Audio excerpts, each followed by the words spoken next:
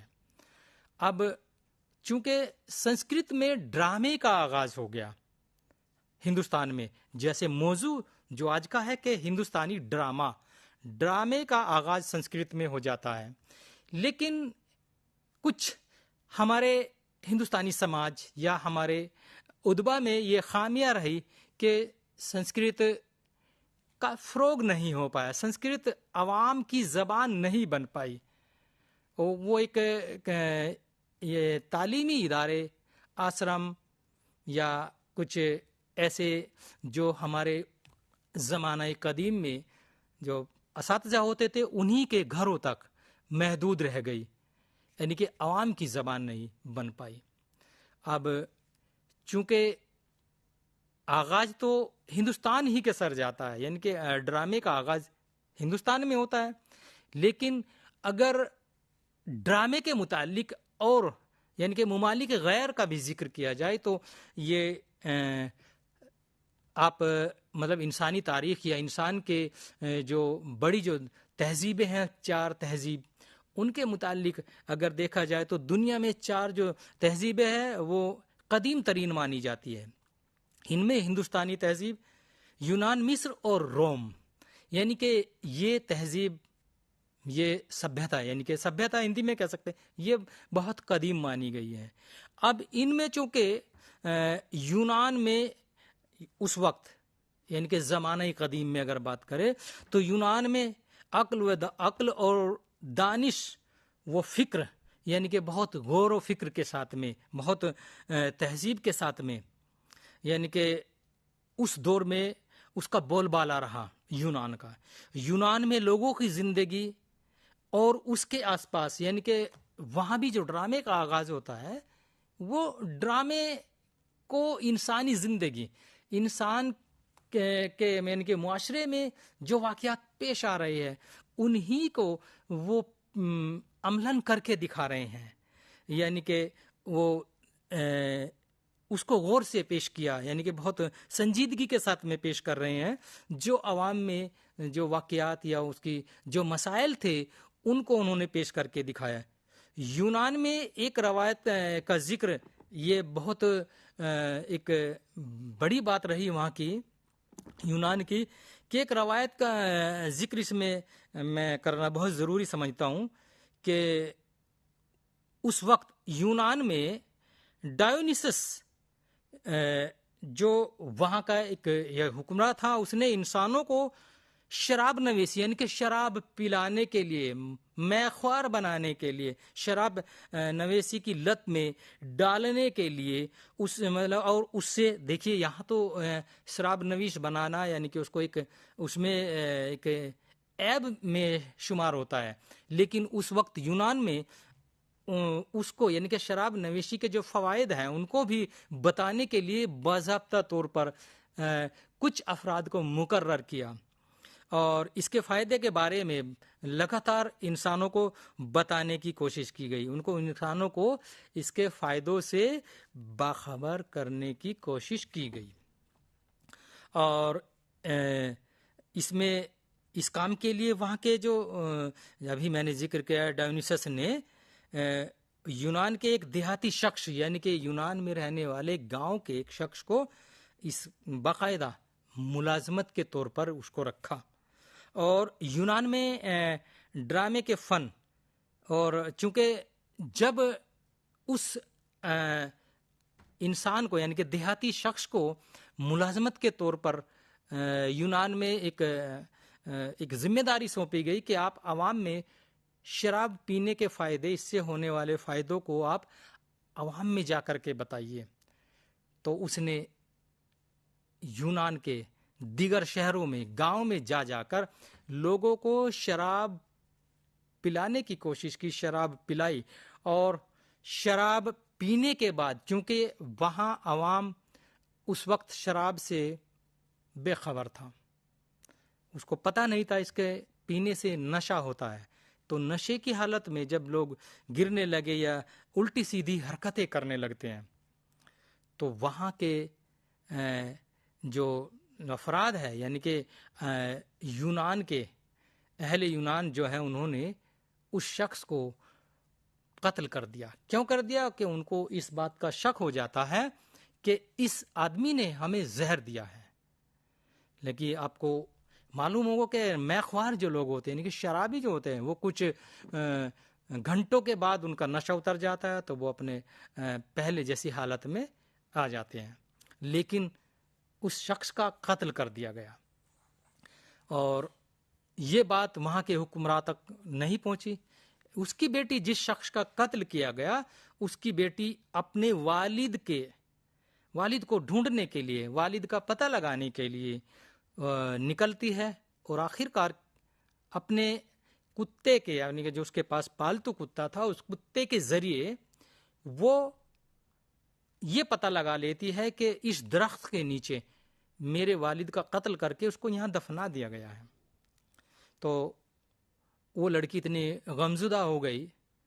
اس کو اتنا اپنے والد کے قتل ہونے کا اتنا غم ہوا کہ اس نے بھی اسی درخت سے رسی باندھ کر خود کو پھانسی پر لٹکا دیا یعنی کہ خودکشی کر لی. اور جب وہاں آس پاس کے عوام کو یہ پتہ لگا کہ یہاں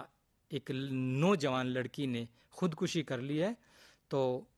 وہ یہ بات حکمراں تک پہنچتی ہے اور وہاں یعنی کہ یونان کے حکمراں نے اس یعنی کہ عوام کو بہت استحصال کیا، ان پر بہت ظلم کیے اس کے بدلے. اور اس درخت اس قبر کے آس پاس ہر سال ایک جیسے کوئی میلہ لگا دینا یا کسی ایک بڑے ایک ایسے پروگرام کا اہتمام کرنا کہ وہاں پر ہر سال بہت سارے لوگ اکٹھا ہونے لگے. جب وہ اکٹھا ہونے لگے تو وہاں بہت سارے لوگوں پر یہ ایک ایسی کیفیت طاری ہو جاتی تھی کہ ایسے لگتا تھا کہ ان کے اوپر کوئی اوپری بلا یعنی کہ بھوت ان پر سوار ہے. تو یہاں اس بات کو یہ غور کرنے کی ہے کہ یہاں جب ایسی کیفیت لوگوں کی ہونے لگی تو انہوں نے اپنے دیوتا کو خوش کرنے کے لیے یعنی کہ یونان میں جو اپنے دیوتا ہے ان کو خوش کرنے کے لیے وہاں بہت الگ الگ قسم کے مطلب روایتوں کو شروع کیا. کسی نے مٹھائی پھل، کسی نے اس میں جانور کی قربانی دینا یا اور دوسرے طریقے اختیار کیے. اور یہ ایک روایت پورے یونان میں اس طریقے سے پھیل گئی، یہ ایسی مشہور اور مقبول ہوئی کہ یہاں بہت بڑی تعداد میں لوگ اکٹھا ہونے لگے. اور آخرکار یہ جو لوگ مشترکہ طور پر یہ ایک اس عمل کو کر کے دکھاتے تھے، آخر میں یعنی کہ بعد میں کچھ زمانے کے بعد یہاں پر صرف ایک فرد کو یہ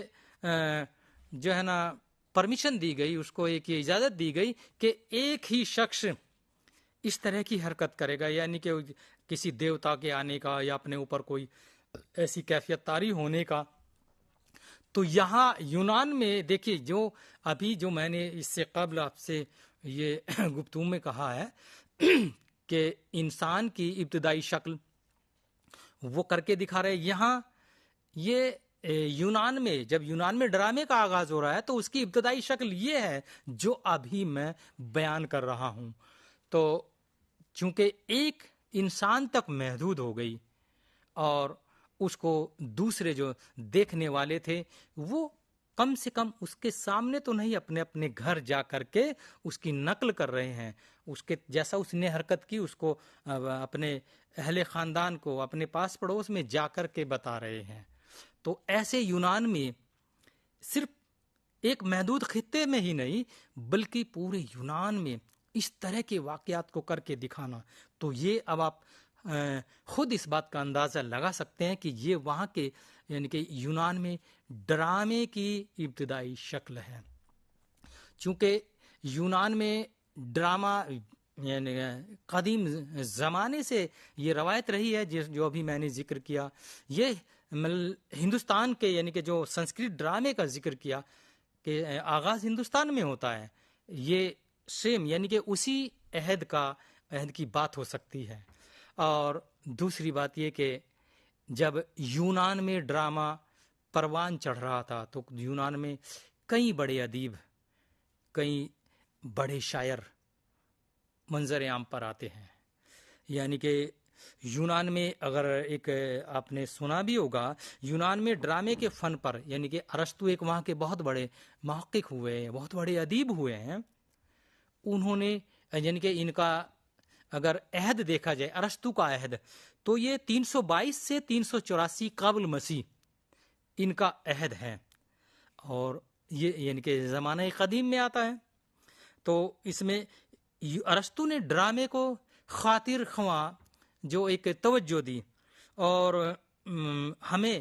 یہ بھی بات معلوم ہونی چاہیے کہ ارسطو سے پہلے ہی یونان میں، جیسا میں نے ابھی ذکر کیا، کہ ڈرامہ پروان چڑھ چکا تھا، یعنی کہ اپنے عروج پر پہنچ چکا تھا، اور یونانی ڈرامہ ایک ترقی یافتہ شکل کے طور پر منظر عام پر آ چکا تھا۔ تو ارسطو نے اسی بات کا تعین کرتے ہوئے ڈرامے کو المیہ سے زیادہ اہمیت دی ہے، یعنی وہ ڈرامے کو شاعری کا ایک اعلیٰ نمونہ قرار دیتے ہیں۔ تو ڈرامے کے متعلق، یعنی کہ ہندوستانی ڈرامے کے متعلق ہماری گفتگو یہ جاری رہے گی۔ تب تک ایک دوبارہ، یعنی کہ تھوڑے چھوٹے سے ایک وقفے کے بعد ہم ملتے ہیں۔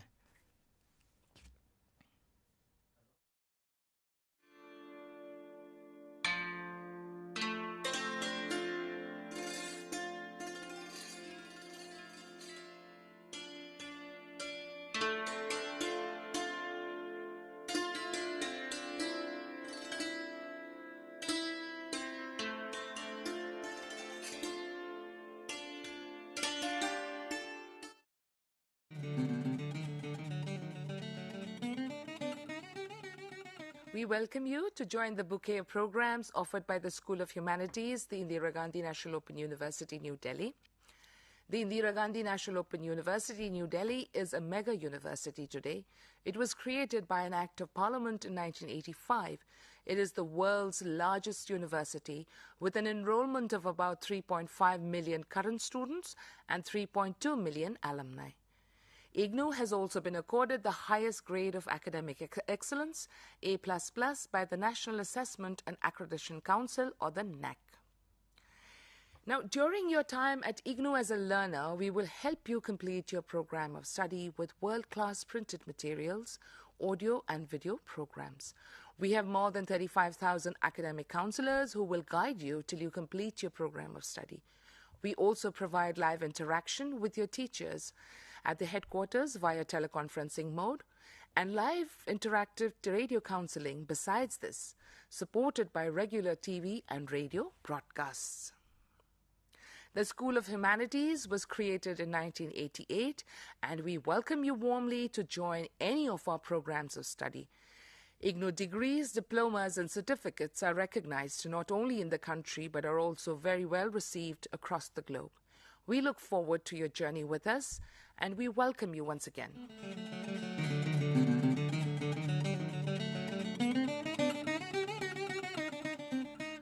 The School of Humanities of the Indira Gandhi National Open University offers more than 26 ODL programs, which is open and distance learning programs, and now more than 10 online programs.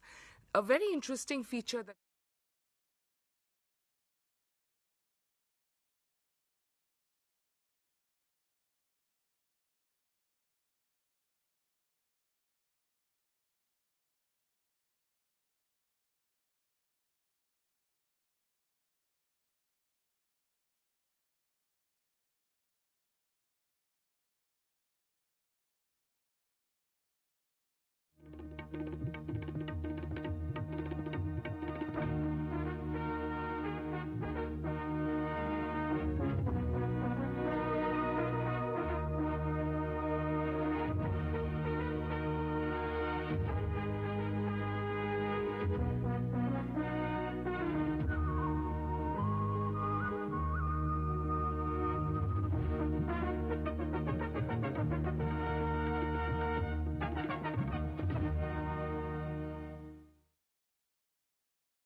عزیز طلبہ و طلبات اور عزیز ناظرین، ایک بار پھر آپ کا استقبال ہے اور گفتگو چل رہی ہے ہندوستانی ڈرامے سے متعلق۔ ہندوستانی ڈرامے یعنی کہ کسی بھی جیسے آپ کو معلوم ہونا چاہیے کہ اگر کسی بھی چیز کو کے بارے میں ہمیں کچھ جاننے کی، کچھ سمجھنے کی، کچھ ہماری دلچسپی ہے تو صرف فوکس وہی نہیں رہنا چاہیے، ہمیں اس کے پس منظر میں بھی جا کر کے تھوڑا سمجھنے کی، اس کے بارے میں معلومات حاصل کرنے کی ضرورت ہوتی ہے۔ اور یہی جیسے یونانی ڈرامے کے متعلق میں نے بتایا کہ یونان میں کس طریقے سے کن کن روایات کو مطلب انہوں نے شروع کیا اور وہ ڈرامے کی ابتدائی شکل میں شمار ہو گئی۔ اور کیونکہ یونان ایک جب میں نے ابھی ذکر کیا کہ ایک بڑی سبھیتا، بڑی تہذیب میں وہ شمار ہوتا ہے، اور وہاں کے یونان میں جو مختلف جو علاقائی زبانیں ہیں ان میں بھی وہ یہ روایت چلتی رہی، شروع ہوئی اور وہاں ڈرامہ پروان چڑھ گیا۔ ارسطو کا میں نے ابھی ذکر کیا کہ ارسطو نے کیسے اس کو کس انداز میں پرکھا، کس انداز میں دیکھا، یعنی کہ ڈرامے کے متعلق ان کا یہ کہنا ہے کہ جب کوئی انسان یعنی کہ ڈرامہ تخلیق کرتا ہے اور اس کو شاعری کی شکل میں جیسے بتا رہا ہے کہ شاعری کی ایک شکل ہے، تو اس پر ایک دیوی کیفیت طاری ہو جاتی ہے، ارسطو یہاں تک کہتا ہے۔ اور چونکہ جب جو کام بڑے بڑے مطلب جو ادبا ہے وہ عوام معاشرے میں ایک سمجھانے کی کوشش کرتے ہیں، وہ کام ان سے نہیں ہو پاتا یا ہو بھی جاتا ہے، لیکن اس کے مقابلے میں ڈرامہ اس کی ایک سیدھی سادھی ایک شکل ہے، یعنی کہ ڈرامے کے ذریعے وہ میسیج، وہ پیغام ایک بہت دور تک پہنچایا جا سکتا ہے انسان کو، یعنی کہ اس کے مقابلے جلدی سمجھایا جا سکتا ہے۔ تو ایسے ڈرامہ کو ہم عہد با عہد، یعنی کہ اس کے وہ کیسے اپنی ترقی کی منازل طے کر رہا ہے، تو ڈرامے کے متعلق یہ ہم اب تک یونانی ڈرامہ یا اس کے آغاز، پس منظر، اس کے فروغ کیسے آہستہ آہستہ ہو رہا ہے، اس کے متعلق ہم بات کرتے آ رہے ہیں۔ اب ہندوستانی ڈرامے کی بات کی جائے تو ہندوستانی ڈرامے کی جو ابتدائی شکل ہے وہ جیسے ابھی میں نے ذکر کیا تھا سنسکرت ڈرامہ ہے، اور اس کا آغاز یونانی اور رومن ڈرامے کی ترقی کے بعد یہاں پر ہوتا ہے، یعنی کہ شروع تو ہو چکا ہے لیکن اس کا جو ترقی جو ہے وہ وہاں کے بعد وہ یہاں پہ اس کو حاصل ہوتی ہے۔ اور جیسے کہ ایشیا کے دوسرے ممالک ہیں ان میں تھیٹر قائم ہو چکے تھے، تھیٹر یعنی کہ ڈرامے کی کو جو ہے وہ ایک اونچے سے بڑے اسٹیج پر یعنی کھلے آسمان کے نیچے وہ اس کو پیش کر کے دکھا رہے ہیں، اور وہاں کچھ لوگوں نے اس کو ایک ذریعہ معاش بنا لیا، اور اس کے لیے باضابطہ طور پر اس کے جو کلاکار ہے یعنی کہ جو اس میں کردار ہے، جو کردار کی ادائیگی کر رہے ہیں، ان کو تربیت دی جاتی تھی کہ آپ اس طرح سے اچھا کریں گے تو عوام جو آپ کے جو سامعین ہیں وہ بہت آپ کو پسند کریں گے، تالیاں بجائی جائے گی، واہ واہی لوٹیں گے آپ۔ تو ایسے تھیٹر کا قیام عمل میں آ جاتا ہے ایشیا کے دوسرے ممالک میں، اور یہ ایک صرف ایشیا ہی نہیں بلکہ پوری دنیا میں یہ ایسے یہ دور تھیٹر کا شروع ہو جاتا ہے۔ اور کیا ہوا کہ کہیں زیادہ ترقی کی، کہیں کم ترقی کی، کہیں عوام نے جہاں عوام کچھ یعنی کہ دولت مند تھے انہوں نے اس کو زیادہ توجہ دی، کیونکہ ان کو روزی روٹی کی فکر اتنی نہیں تھی جو مزدور طبقے کو ہوتی ہے، یعنی کہ مزدور اور کسان، چونکہ کسان کھیتوں میں دن میں کام کرے گا، مزدور کام مزدوری کرے گا، تو رات کے ٹائم میں اگر یا دن میں بھی کہیں اہتمام کیا گیا ہے کسی اسٹیج ڈرامے کو پیش کرنے کا تو وہ مزدوری چھوڑ کر ڈرامہ دیکھے گا تو کھائے گا کیا؟ یہی حالات کسان کے ہیں. لیکن جو دولت مند انسان تھے وہاں یہ زیادہ فروغ پایا، یعنی کہ ترقی یافتہ ہوتا چلا گیا. اور سنسکرت ڈرامے کی اگر ابتدا کی بات کریں تو 2 صدی قبل مسیح میں اس کے ابتدا ہوتی ہیں. اور یہاں یعنی کہ اس میں یہ سلسلہ 10ویں صدی تک چلتا ہے. اور اس میں ہندوستان میں یعنی کہ 12 صدیاں اس میں ڈرامے کی جو ایک طویل عمر ایک تسلیم کی جاتی ہے کہ ان 12 صدیوں میں ڈرامہ کس طرح ترقی کرتا گیا. ہندوستان میں 12 صدیوں میں سینکڑوں ڈرامے تو لکھے گئے، بہت سارے ڈرامے لکھے گئے اور کھیلے بھی گئے، لیکن جن میں سے بہت سے زیادہ یعنی کہ بہت سے ڈرامے ناپید ہیں جو ہمیں مل نہیں پا رہے، ان کے بارے میں ہمیں کوئی معلومات ہی نہیں ہے. نام سنے، وہ نام بھی کیسے کہ اس کے بزرگوں نے اس کو بتا دیا، اس کے بزرگوں نے اس کو بتا دیا، نام سنا، لیکن کوئی تحریری شکل میں وہ ڈرامے ہمارے سامنے ابھی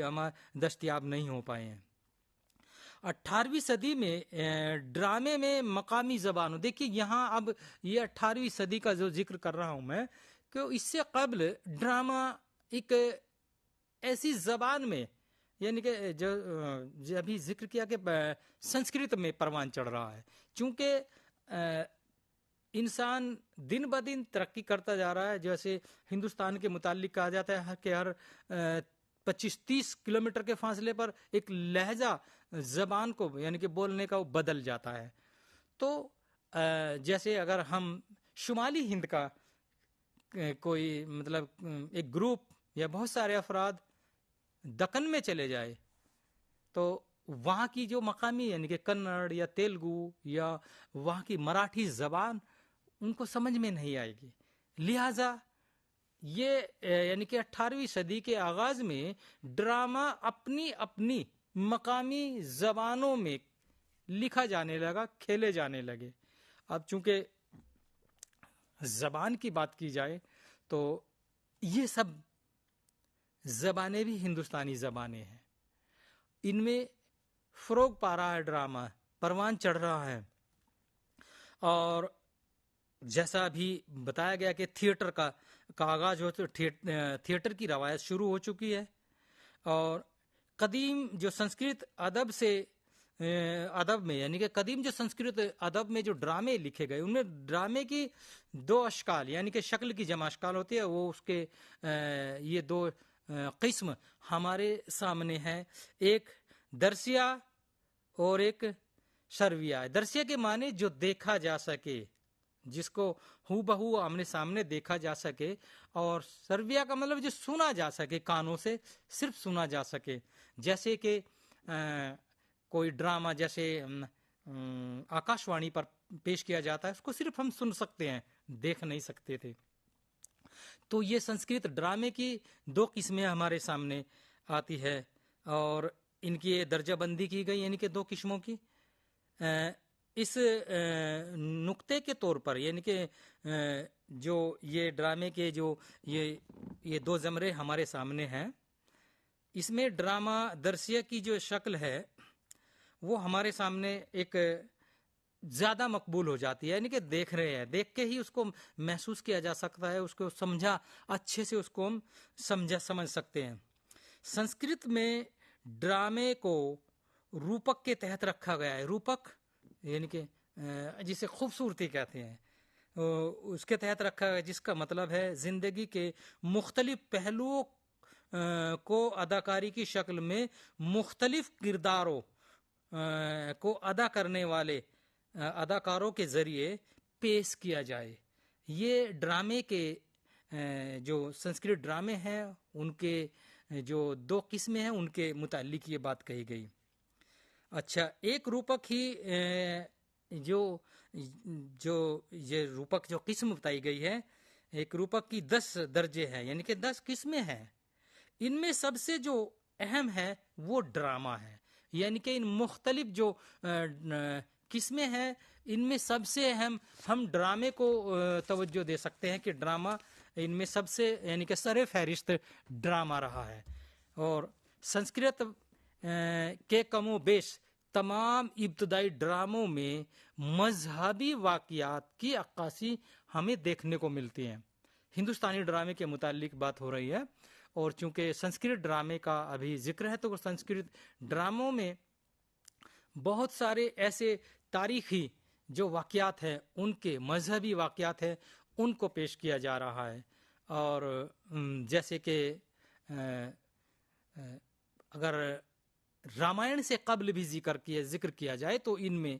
جیسے راجا ہریش چندر روہتاش، یہ ڈرامہ ابھی بھی کہیں کہیں کھیلا جاتا ہے، پیش کر کے دکھایا جاتا ہے. تو یہ اس کے بعد رامائن کا دور شروع ہوتا ہے. یعنی کہ اگر ہندو تہذیب کے مطابق دیکھا جائے تو تریتا عہد میں یگ میں رام اور راون کا جنگ ہوتی ہے. اس میں بہت سارے آپ کو پتہ ہی رامائن کو ایک مہرشی والمیکی نے وہ بہت طویل ایک کتاب ہے جس کو اس کے مصنف مہرشی والمیکی ہیں، اور وہ اس کتاب یعنی کہ تاریخی کتاب ہے. اس میں سے بہت سارے الگ الگ جو اس کے حصے ہیں ان کو بھی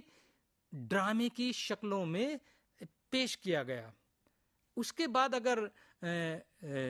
کچھ عہد کے بعد دیکھا جائے تو مہابھارت کے جو مصنف ہے وید ویاس ہیں، وہ کہتے ہیں یعنی کہ انہوں نے یہ بھی ایک طویل بہت کتاب ہے، اور اس میں جو ایک ہندوستانی جو تاریخ میں جیسے درج ہے کہ کورو اور پانڈووں کی جنگ ہوتی ہے، ان کا ایک ہی خاندان سے تعلق رکھتے تھے، تو اس میں بھی بہت سارے ان کے واقعات ہیں. وہیں پر اس کا کچھ حصہ متھورا سے جوڑ دینا یعنی کرشن کی جنم بھومی سے جوڑ دینا، اس کی لیلاؤں کو پیش کرنا ڈرامے کی شکل میں. یہ یعنی کہ ابھی جو سنسکرت ڈرامے کے متعلق جو گفتگو چل رہی ہے ان ڈراموں میں جو زیادہ تر جو واقعات ہیں وہ اس طرح کے واقعات پیش کیے گئے کہ ان میں تاریخی اور مذہبی واقعات کو ڈرامے کی شکل میں پیش کیا گیا. اس کی وجوہات ایک نہیں مختلف ہو سکتی ہے. ایک تو یہ کہ ان کو مواد ڈھونڈنے میں کوئی جو ڈرامہ نگار ہے جو پیش کر رہے ہیں یا کسی تھیٹر کے یا اس کمپنی کے جو مالک ہیں ان کو زیادہ مشقت نہیں کرنی پڑی اور وہ مواد وہاں سے لے لیا. دوسرے یہ کہ عوام کی دلچسپی اس میں زیادہ رہتی تھی. اگر کوئی مذہبی واقعہ پیش کیا جا رہا ہے تو یہ کہ عوام اپنے کام چھوڑ کر بھی اپنے کام دھندے چھوڑ کر بھی اس کو دیکھنے جائیں گے کیونکہ اس میں اس کی دلچسپی ہے. ایسے اس کی مثال سب سے بڑی مثال یہ ہے کہ اب سے کچھ سالوں پہلے ہمارے دوردرشن پر جو 2 سیریل چلائے گئے مہابھارت، وہ پہلے رامائن اور پھر مہابھارت، دونوں دیکھیے یہ مذہبی قصے ہیں، یہ چلائے گئے تو ایسا عالم تھا ہندوستان کے اور خاص کر کے اتر پردیش، یو پی میں، ہریانہ، جہاں یعنی کہ جو ہندی بھاشی جو خطے ہیں ان میں ایسا ایک یہ ماحول بن جاتا تھا کہ جس وقت جو وقت مقرر کیا گیا تھا اس کو دوردرشن پہ پلے کیے جانے کا تو اس وقت گاؤں کی گلیاں سونی ہو جاتی تھی. تو یہاں یہ بات میں سمجھانے کی کوشش کرتا ہوں کہ جو شروعاتی سنسکرت کے ڈرامے رہے وہ اسی لیے مذہبی اور تاریخی رکھے گئے کہ صرف ان میں عوام کی دلچسپی تھی، عوام اس کو بے حد پسند کرتا تھا، یہی وجہ رہی. تو یہاں سنسکرت میں ایک جو ابتدائی ڈرامہ نگاروں میں ہیں ان میں کئی بڑے نام ہمارے سامنے آتے ہیں. بھرت منی یہ ڈرامہ اور موسیقی کے ایک بڑے استاد تھے اور انہوں نے ایک ڈرامے کے اصول اور موسیقی کے جو اصول ہے وہ مرتب کیے اور ان کی ایک کتاب ہے جو بہت ہی معروف اور مقبول ہوئی. اس کتاب کا نام ہے ناٹیہ شاستر. اب چونکہ اس کتاب کے متعلق یہ بھی کہا جاتا ہے کہ جب ایشور نے برہما سے یہ کہا کہ چاروں جو وید لکھے گئے ہیں یہ بہت مطلب ایک ایسی زبان میں لکھے گئے ہیں جو ایک خاص طبقے کے لوگ ہی اس کو پڑھ پاتے ہیں، لہٰذا ایک وید ایسا لکھا جانا چاہیے جو عوام میں بآسانی اس کو عوام بآسانی پڑھ سکے، اس کو سمجھ سکے۔ تو برہما نے تب یہ جیسا کہ اس میں نصاب کو پڑھنے سے معلوم ہوتا ہے کہ تب یہ جو ناٹیہ شاستر ہے اس کو پنچم وید بھی کہتے ہیں، یعنی کہ 4 وید، جیسے ان چاروں ویدوں کا کے بارے میں آپ نے نام سنا بھی ہوگا کہ یہ چاروں وید ہیں، ان کے بعد میں پنچم وید یہ کے نام سے یہ ناٹیہ شاستر بہت مشہور ہوتی ہیں، اور انہوں نے ایسے اصول مرتب کر دیے آنے والی نسلوں کے لیے، ڈرامہ نگاروں کے لیے، کہ وہ اس سے باہر ہو کر کے ڈرامہ لکھنا یا اس کو پیش کرنا یا اس کے بارے میں کچھ کہنا اس سے ان کو گوارا نہیں تھا، یعنی کہ اس سے باہر قدم رکھیں گے تو وہ غیر قانونی یا غیر معیاری تسلیم کیا جائے گا۔ اس کے بعد یعنی کہ سنسکرت ڈرامے کی دنیا میں بھاس یہ پانینی یعنی کہ پانینی کا آپ نے نام سنا ہوگا کہ پانینی سے بھی قبل یہ ہوئے ہیں، اور ان کا اروبھنگم اور کرنابھرم یہ ان کے 2 ڈرامے ہیں جو بہت زیادہ مشہور ہوئے، یعنی کہ اب چونکہ نام سے آپ نام سن کر واقف ہو جائیں گے کہ یہ سنسکرت میں لکھے گئے۔ اور اب تیسرے نمبر پہ جو نام آتا ہے یعنی کہ ڈرامہ نگاری، سنسکرت ڈرامہ نگاری کی دنیا میں، وہ بڑا نام ہے کالی داس۔ کالی داس کے متعلق ویسے تو بہت ساری کہیں ہندوستان میں جو بیسک ابتدائی تعلیم کے جو زبان کے متعلق پڑھا جاتا ہے، اس کے چھوٹے چھوٹے حصے ان کے بارے میں الگ الگ جو ریاستوں کے جو ایجوکیشن بورڈ بنائے ہوئے ان میں اس کا کچھ حصے دیے ہیں تاکہ ان کو ابتدائی اس کی معلومات حاصل ہو سکیں۔ لیکن کالی داس ایک بہت بڑے شاعر تھے اور ڈرامہ نگار بھی تھے۔ کالی داس کو سنسکرت ڈرامے میں وہی مقام حاصل ہے، یعنی کہ سنسکرت ڈرامہ اور زبان دونوں میں وہ مقام حاصل ہے جو انگریزی میں شیکسپیئر کو ہے۔ اب آپ اس بات سے اندازہ لگا سکتے ہیں کہ شیکسپیئر ایک بہت بڑا نام ہے، اور چونکہ وہ انگریزی کے ہیں، اور انگریزی کو آج کے دور میں آپ رتبہ سمجھ سکتے ہیں کہ اس کا کیا رتبہ ہے۔ سنسکرت چونکہ ہندوستان تک ہی محدود رہی اور ایک خاص طبقے تک رہ جاتی ہے، تو اس میں وہ عوام کی زبان نہیں بن پائی، گفتگو کی زبان نہیں بن پائی، اس لیے کالی داس شیکسپیئر کے مقابلے اتنے معروف اور مقبول یا ان کی شہرت اتنی زیادہ نہیں بن پائی۔ اور ان کے ڈرامے، ان کا اگر کالی داس کا عہد دیکھا جائے تو 370 سے 450 قبل مسیح ان کا عہد ہے، اور ان کے مطلب شیکسپیئر کے ڈراموں میں ان کے ڈرامے ابھیگیان شکنتلم، وکرم روسی اور مالوی کا اگنی منتر، یہ ان کے ڈرامے ہیں جو ان ڈراموں میں سب سے اہم جو رتبہ ہے جو ہے مطلب اگر سر فہرست رکھا جائے تو ابھیگیان شکنتلم یہ بہت مشہور ان کا ڈرامہ ہے۔ اور کیونکہ اس ڈرامے میں بھی دیکھیے، یہ میں بار بار یہ کہہ رہا ہوں کہ یہ تاریخی اور مذہبی واقعات اس میں پیش کیے گئے شروع میں، تو ابھیگیان شکنتلم بھی اسی عہد یعنی کہ ہستینا پور کے جو راجا تھے جس کا نام بھرت تھا، اور ان کے وہ ایک دن شکار پر جاتے ہیں اور دھوپ، گرمی، پیاس اور بھوک کی وجہ سے وہ راستہ بھٹک جاتے ہیں، اور ایک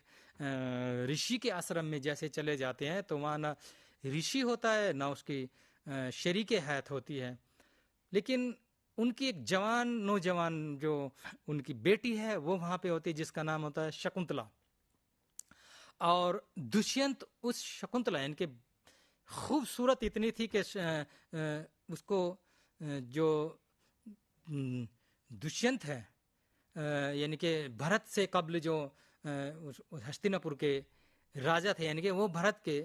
والد تھے اور وہ اس کو دیکھ کے اس پہ فریفتہ ہو جاتے ہیں اور اس سے وہیں کے وہیں شادی کرنے کا اس کو ایک مشورہ دیتے ہیں, اس سے گزارش کرتے ہیں یا اس سے التجا کرتے ہیں. تو وہاں یعنی کہ اس زمانے میں دیکھیے ہم ان ڈراموں سے قدیم روایت بھی ہمیں معلوم ہو جاتی ہے. تو اس زمانے میں اگر دو محبت کرنے والے یعنی کہ عاشق اور معشوق کہہ سکتے ہیں, اگر وہ ایک شادی کرنا چاہتے ہیں تو اس زمانے میں روایت تھی کہ وہ گندھرو شادی کر لیتے تھے. گندھرو شادی یعنی کہ ایشور کو, اللہ کو یا جو جس کو مانتا ہے اپنے گاڈ کو مان کر کے, ساکشی مان کر کے اس کے سامنے ایک دوسرے کو مالا پہنا دی, وہ ہسبینڈ وائف ہو گئے, پتی پتنی ہو گئے, شوہر بیوی ہو گئے. تو یہ اس وقت کی روایت تھی. تو اس ڈرامے میں یعنی کہ ابھیگیان شکنتلم میں یہ بھی ایک مذہبی اور تاریخی واقعات اس ڈرامے میں ہمیں دونوں دیکھنے کو ملتے ہیں. تو یہ ان کا ایک عمدہ, بہت بہترین اور عالمی شہرت یافتہ ڈرامہ ہے. اور ان کے بعد میں یعنی کہ اس کے کالیداس کے بعد میں بھبھوتی ایک بڑے ڈرامہ نگار ہوئے ہیں سنسکرت کے. انہوں نے بھی اپنے عہد کی روایات, اپنے عہد کے جو راجے مہاراجے تھے ان کے کارنامے یا اس عہد میں جو دیگر واقعات جو پیش آ رہے ہیں ان کے متعلق کئی ڈرامے لکھے. اور پھر اس کے بعد صدرک نام کے ایک ڈرامہ نگار آتے ہیں, مرچ کٹیم یعنی کہ مٹی کی گاڑی ان کے ڈرامے کا نام ہے. انہوں نے بھی اس زمانے یعنی کہ اپنے عہد کی عوامی جو مسائل ہے ان کو اپنے ڈراموں میں انہوں نے بخوبی پیش کیا ہے. اب چونکہ یہ وہ دور آ جاتا ہے کہ جب سنسکرت ڈرامہ جیسے اختتام تک پہنچ رہا ہے اور دیگر زبانوں میں ڈرامے کی روایت شروع ہو رہی ہے. یعنی کہ سنسکرت بھی جیسے میں نے شروع میں بولا تھا کہ سبھی زبانوں کی ماں ہے, سبھی بھاشاؤں کی جننی ہے. تو اس سے سبھی زبانیں نکلتی ہیں. اور لیکن کبھی کبھی ایسا ہوتا ہے کہ والدین سے آگے بچے نکل جاتے ہیں. تو سنسکرت ڈرامے کے ساتھ بھی یہی ہوتا ہے, حالانکہ اس کی اپنی ایک تاریخی حیثیت ابھی بھی مقرر ہے. اور جب ہندوستان میں مختلف زبانوں میں ڈرامے لکھے جانے لگے تو ہندوستانی زبانوں میں ایک زبان ہندوستانی, بعد میں اس کو لپی تحریر کے طور پر دو جگہ بانٹ دیا گیا. یعنی کہ ہندوستانی کی دو شکلیں ہمیں دیکھنے کو ملتی ہیں. ایک شکل دیوناگری ہے تحریر کے شکل میں, دوسری یعنی کہ فارسی رسم الخط میں جو لکھی جا رہی ہے اسے اردو قرار دیا گیا. اردو کے متعلق ویسے یہ تو تاریخ ادب اردو کا مطالعہ کریں گے تو ہمیں بہت ساری معلومات فراہم ہو جائے گی. لیکن ڈرامے کے متعلق یہ کہا جاتا ہے کہ جہاں ہندی کے ایک بڑے ادیب ڈرامہ نگار بھارتیندو ہریش چندر جو بنارس کے رہنے والے تھے, انہوں نے یعنی کہ بھارتیندو ہریش چندر نے ہندی میں دیوناگری میں ڈرامے لکھے. اور ان سے قبل جبکہ کیونکہ بھارتیندو ہریش چندر کی ولادت 1850 میں ہوتی ہے اور ان کا انتقال 1885 میں ہو جاتا ہے, لیکن اردو میں 1843 میں ہی لکھنؤ کے نواب واجد علی شاہ نے اپنے دربار میں صرف ایک محدود یعنی کہ دربار سے مراد ہے کہ صرف ایک قلعے کے اندر ایک محدود خطے میں وقت گزاری کے لیے یا یوں کہہ سکتے ہیں اپنے عاشقانہ مزاج کے مطابق انہوں نے اپنے دربار میں جو ان کی ملازمہ تھی, اور ملازمہ بھی کون سی جو خوبصورت تھی, ان کو گوپیوں کی شکل میں اور اپنے آپ کو خود یعنی کہ واجد علی شاہ اپنے آپ کو خود کرشن کنہیا کے طور پر پیش کر رہے ہیں. تو خیر کنہیا کے طور پر بھی پیش کیا ہو، لیکن اردو میں ایک نئی چیز کی ایجاد ہوتی ہے، اور یہ اردو میں ڈرامے کی بالکل ابتدائی شکل ہے۔ رہسیہ کہا گیا، رادھا کنہیا کے نام سے اس کو لکھا بھی گیا۔ یہ 1843 کی بات ہے، لیکن دربار تک ہی محدود رہتا ہے۔ لیکن اردو ڈرامے کو یعنی کہ ہندوستانی زبانوں میں، جیسے بھارتیندو ہریش چندر نے آغاز کر دیا ان کے بعد میں، لیکن ان سے ہی پہلے 1852 میں 1852 میں اردو میں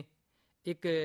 یہاں بھی اگر ڈرامے کا آغاز ہو رہا ہے تو وہ بھی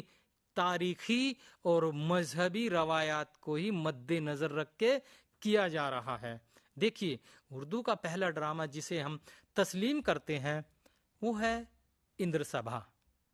1852 میں لکھا گیا۔ اور اندر سبھا کیونکہ آپ جیسے نام سے ہی واقف ہیں کہ دیوتاؤں کے جو راجا تھے وہ اندر کہلاتے تھے، اور اندر کی سبھا یعنی کہ دیوتاؤں کے راجا کی سبھا، وہاں بہت ساری رقاصائیں ہیں، وہ رقص کر رہی ہے اور اندر اس سے لطف اندوز ہو رہے ہیں۔ سیم بالکل اسی طرح جیسے لکھنؤ میں بیٹھا ایک نواب واجد علی شاہ اپنی عیش پرستی کے لیے یا اپنی موج مستی کے لیے اپنے عاشقانہ مزاج کے مطابق ملازماؤں کے ساتھ میں وہ وقت گزار رہا ہے، وہی اسی کو مد نظر رکھتے ہوئے لکھنؤ کے ایک ادیب امانت لکھنوی نے اندر سبھا نام سے اردو میں پہلا ڈرامہ لکھا، اور یہ بہت مشہور اور مقبول ہوا۔ یہاں تک کہ اسی نام سے اور بھی ڈرامے، مداری لال نے بھی اسی نام سے ڈرامہ لکھ دیا، اور لکھنؤ کے آس پاس ہی نہیں بلکہ شمالی ہند میں بہت سارے الگ الگ خطوں میں اس ڈرامے کو پیش کیا جانے لگا، دکھایا جانے لگا، اور تو اور کچھ لوگ اس کو صرف تحریری شکل میں جب یہ لکھ کر کے سامنے آیا تو اس کو پڑھ کر ہی لطف اندوز ہونے لگے۔ اور یہ اردو میں ڈرامہ نگاری کا آغاز ہوتا ہے، اور اس کے بعد بہت سارے ڈرامے لکھے گئے، ڈرامہ نگار ہمارے منظر عام پر آئے۔ جیسے بہت سارے ڈراموں میں اگر دیکھا جائے تو ہمارے کاشمیری ایک بڑے ڈرامہ نگار ہوئے، انہوں نے دوسرے ڈراموں کا تراجم کیے، اور تراجم بھی اس انداز میں کیے کہ وہ دیکھنے میں ایسے لگ رہے ہیں کہ وہ اردو ہی کے ڈرامے ہیں۔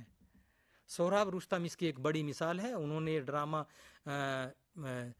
دوسری زبان سے ایک ترجمہ کر کے